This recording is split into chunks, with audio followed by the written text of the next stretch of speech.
What's up, guys? Welcome to the first episode of a new series that I'll be doing. I will be going through various art books for people who want to self-teach themselves. Self-teachers, people who want to teach themselves art. Okay, you're gonna be able to find it in my playlist. It's probably gonna be labeled as books. And for today's episode, we're gonna be doing Anatomy for Artists, Drawing Form and Pose, the ultimate guide to drawing anatomy in perspective and pose with Tomfoxdraws. So this is a book by Tomfoxdraws, and it is essentially all about anatomy. So I know a lot of people struggle with anatomy. This book is definitely going to help us with that. So what I'm going to be doing is I'm going to be going through just a small segment of the book and actually showing you guys how I learned using books and my method, which is to pretty much draw almost every image that I see in the book. So while I'm reading the book, I'm also drawing. Alright, so let's jump into it and get cracking. So this particular segment of the book I will be taking from chapter 1. The chapters aren't actually labeled, but I'm assuming it's in chapter 1. And it talks about simplification, simplifying the form, and adding the form with planes. So when we talk about planes, we're talking about like dimensions. So you have your 2D and 3D, right? And we want to ultimately be drawing more three-dimensional so that our drawings will have more weight to them, more depth, and they'll just pop out more when people are viewing them. So I'm gonna read directly from the book to you guys, and this is what it says. So we know that using all three dimensions is the best way to show form. But how can we use this knowledge? Look at the bean shape. It's not clear what angle we're seeing from it, and I'll be drawing this bean shape soon. We want the viewer to feel like they're seeing these objects from a certain position. The best way to add sides or planes to help clarify, aim for at least 3 planes to represent each dimension. 3 dimensions, 3D. Ask yourself, does this object have clear sides? 3 clear sides.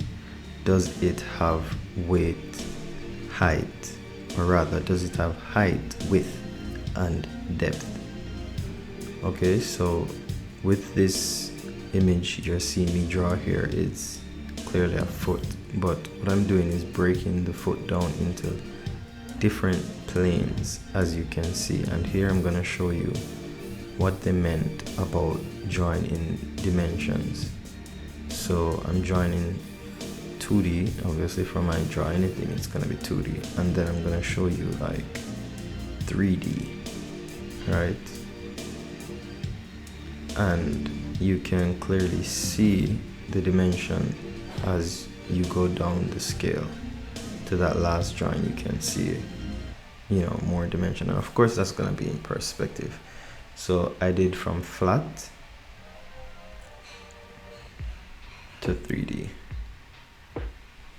Okay, and what we want to do also is make sure that the form is clear. So this is an unclear form here. You can't really tell the direction or the shape of the form itself.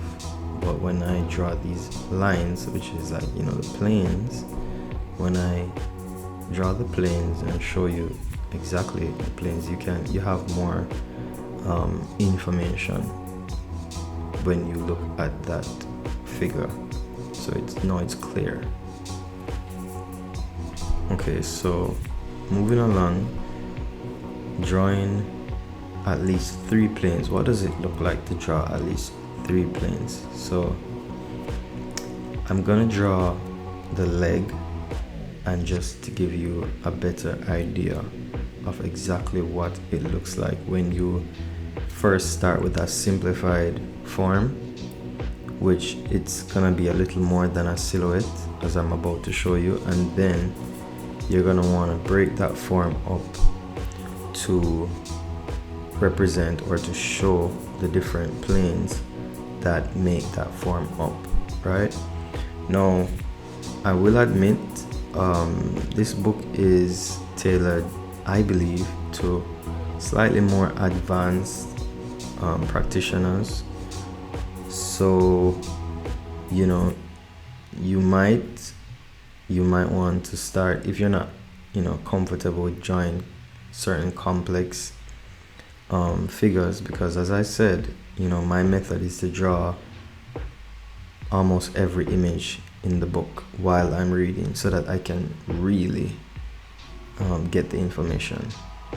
So now I'm going to show you the planes, right? We draw our shapes and we break down the first simplified shape into various dimensions.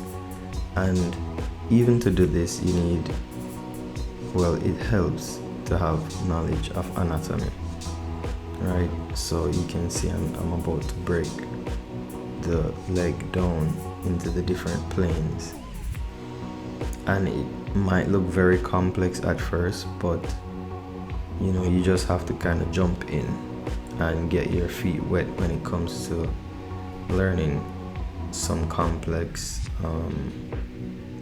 aspects of anatomy and art.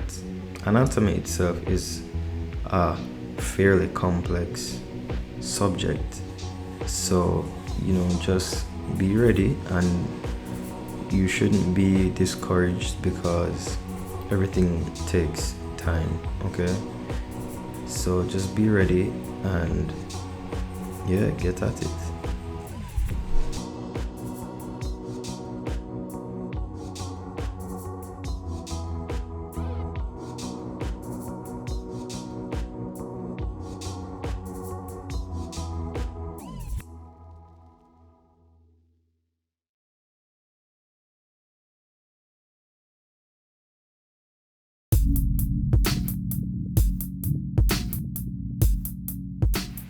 An important thing to note is that we don't want to overcomplicate the shape.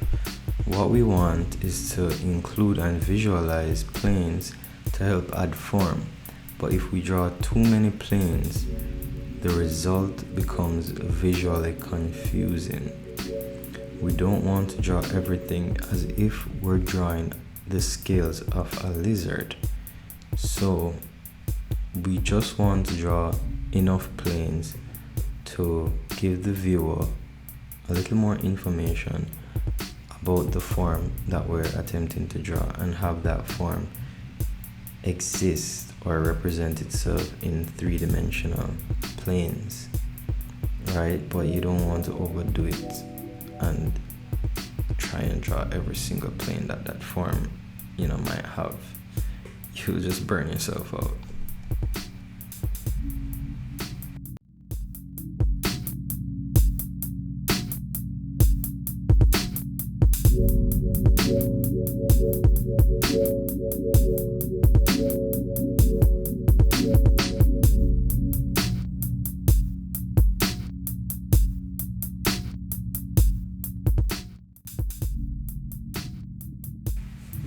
The final thing that we'll talk about in this episode, and concerning this chapter of the book, perhaps I'll do more chapters, or I'll do more of this chapter, whatever, I'll figure it out. But anyway, the final thing we'll talk about will be overlapping forms. We can add planes to suggest form, but another effective method is overlapping or lines. This is one of the most essential skills for conveying form clearly and successfully to the viewer. See how much more form is suggested by adding overlap. Look for the regions with high levels of overlap, and you'll notice they suggest the form most clearly. Okay, so right here I've circled the points of overlap, and you will see when drawing the human figure has a lot of overlap.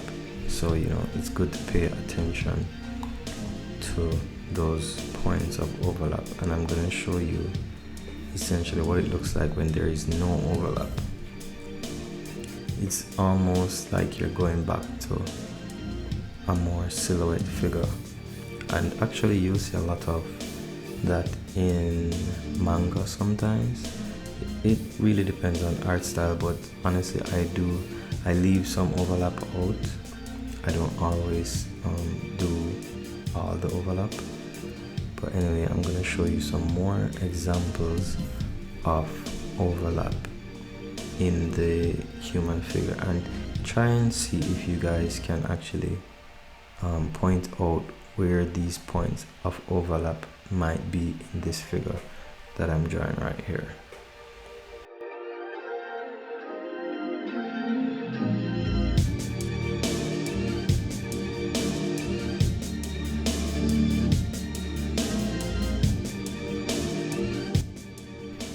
And here I'm going to show you where these points of overlap were.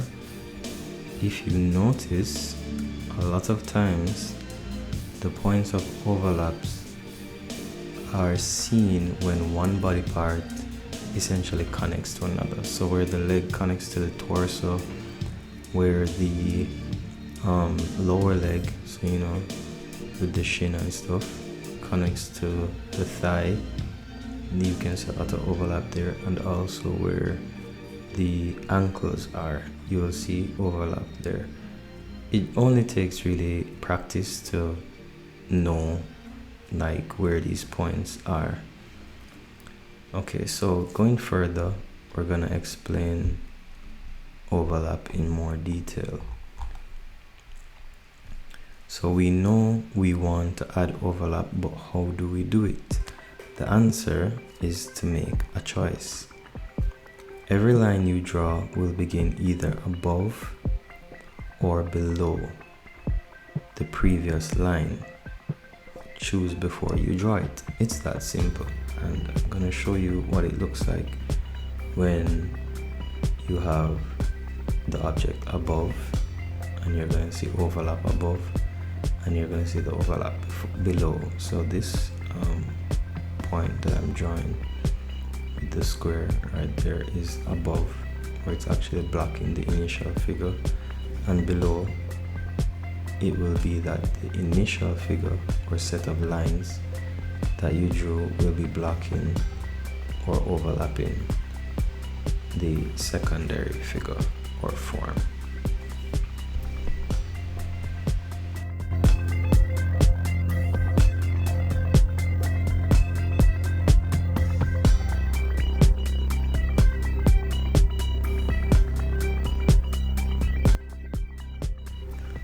When it comes to overlapping, one thing that you want to always ask yourself is the depth and positioning of these parts clear? So you want to, when you do the overlap, you want to see, okay, is this overlap, is it going to make the positioning and the depth of the parts of the body that I'm drawing clear? Will it be everything joined together? Will it look like a blob, or will the reader or the viewer be able to clearly differentiate these body parts from one another? And I'm going to show you some examples here of some unclear overlap and more clear overlap. So right now I'm being very careful not to do too much overlap to show what it looks like when the overlap isn't very clear. And I'm going to show you after this what clearer overlap looks like.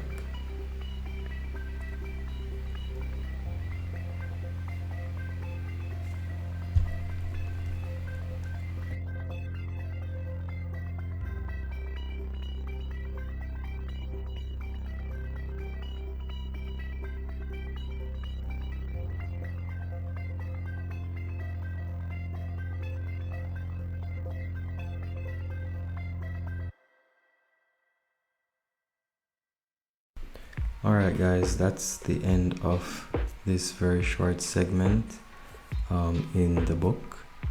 And once again, the book is called Anatomy for Artists, Drawing from Pose, The Ultimate Guide to Drawing Anatomy in Perspective and Pose by Tom Fox. I'm going to drop a link in the description of this video where you can find this book if you wish to purchase it, and you can even follow along with this video. So, this is a new thing, guys. Let me know if you enjoyed the video as much as I did, and let me know if you want to see more. Should I make them shorter? Should I make them longer? Just leave your comments and suggestions in the comment section, and I'll be sure to get some feedback and actually use your feedback. So do the usual: subscribe, like it, share it, hit the bell to make sure that you get more videos, because we'll be doing a lot more of these book series. I'm out.